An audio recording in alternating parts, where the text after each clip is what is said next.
De volta já aqui com Bem Assim. Olha só, pessoal, da mesma forma que o contexto do isolamento nos obrigou a uma adaptação brusca, o retorno gradual ele também trouxe bastante insegurança e medo. É sobre isso que nós vamos conversar agora aqui com o psicólogo e professor do curso de Psicologia da Estácio, Luiz Wilson. Luiz, bem-vindo. Obrigada pela sua participação aqui no Bem Assim. Obrigado, Mara. Bom dia. Bom dia. Muito bom estar aqui. Foi isso mesmo, né? Assim como a gente sofreu bastante quando entrou no isolamento social, muita gente também se assustou para retornar às atividades presenciais, né?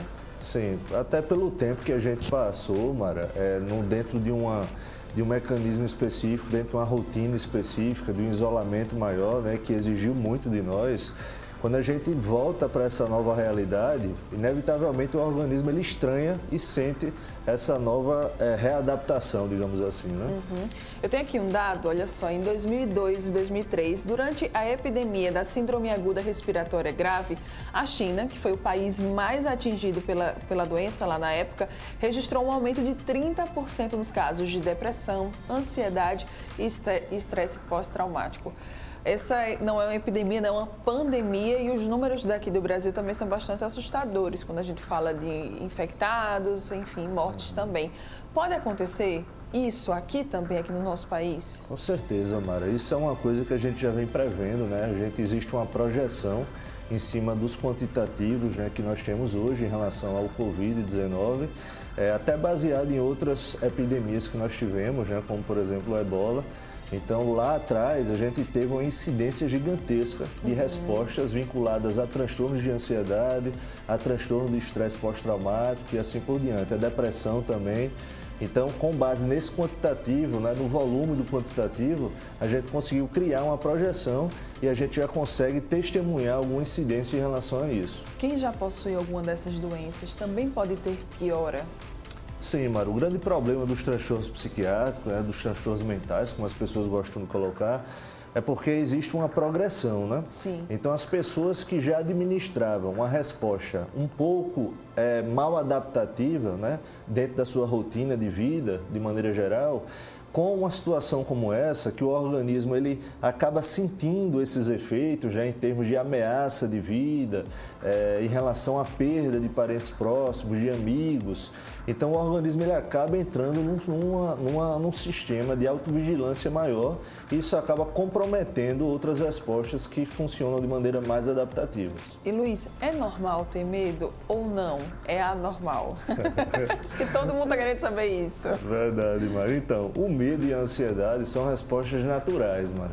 Então, isso é comum que ocorra, Sim. certo? Ao longo da nossa existência, a gente vai apresentar muitas vezes essas respostas, porque essas respostas, dentro da nossa história evolutiva, elas garantiram a nossa sobrevivência.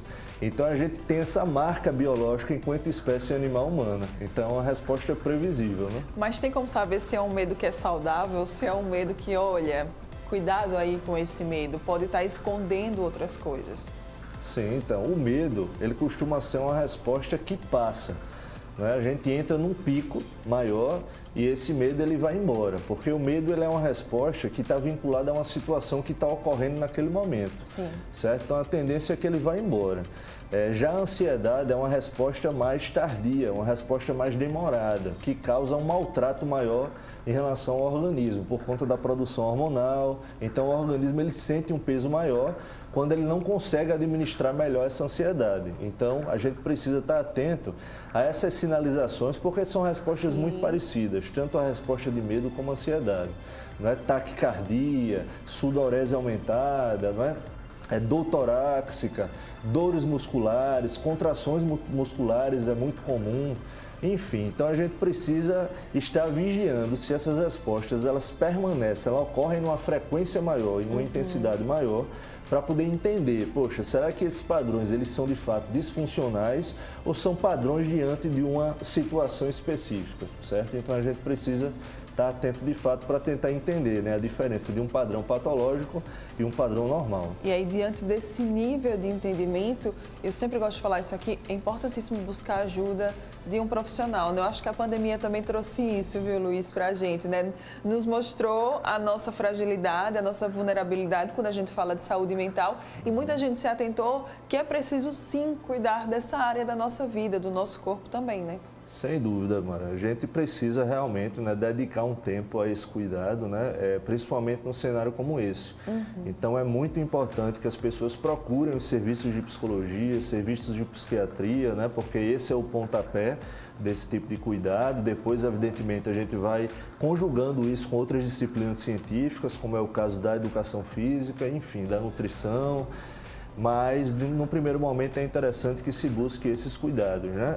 Inclusive, Mara, nós, né, na Faculdade Estácio de Alagoas, nós temos um espaço muito bacana, que é a nossa clínica escola, que oferta, né, serviços desse tipo à comunidade. Aí nós temos professores, supervisores de referência aqui no estado e que podem auxiliar muito nesse processo. Né? Muita gente acha que é algo inalcançável, né, inatingível, e olha aí, né, tem instituições que nos proporcionam de uma maneira bem mais acessível esse serviço e que pode sim, claro, contribuir com a gente. Perfeito. Enquanto tem pessoas que estão com muito medo, né, de retornar ainda às atividades presenciais, outras não tiveram tanta escolha e apenas precisaram retomar a sua vida, claro, com os cuidados, né, que a pandemia nos pede. É normal que depois do grande número de mortes, como a gente está tendo aqui no Brasil, a gente começa a normalizar isso?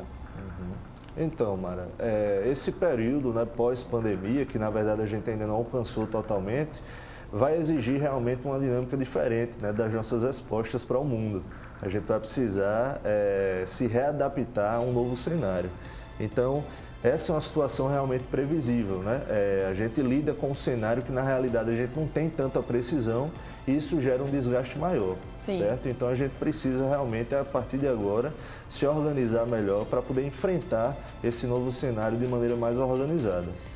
Então, qual é a dica, qual é a mensagem que a gente pode deixar para quem está nos assistindo agora nesse novo normal, né, que está todo mundo aí falando?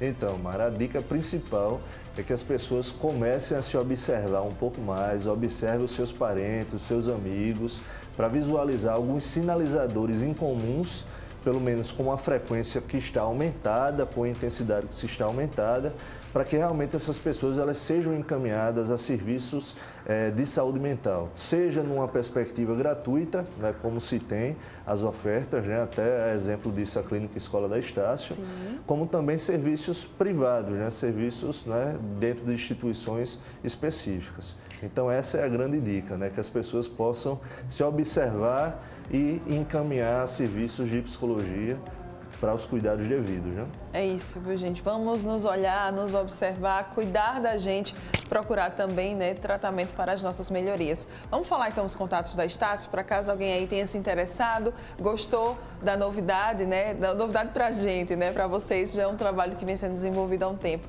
Então, quem gostou, como é que pode entrar em contato? Então, eu como sou professor, né, da Estácio, então eu disponibilizo aqui o meu telefone particular e aí a partir disso, as pessoas que tiverem interesse, eu posso dar o direcionamento de maneira mais acertada, já de maneira mais específica, até mesmo diante das demandas, né? Muito então, bem. O meu contato é 99664 9380, certo? 99664 9380. Muito bem, então se você está precisando de ajuda psicológica para esse momento, busque, tem diversas aí alternativas e, é claro, também opções acessíveis para você. Luiz, muito obrigada pela sua participação aqui, pela sua presença, tá? Muito bom obrigado, dia, bom final de semana. Aproveite e descanse. E você que está aqui, ó, ligadinho com a gente, não vai sair daí, porque para a gente fechar o programa de hoje, tem que ter agenda cultural. Eu volto já já para dar muitas dicas para vocês.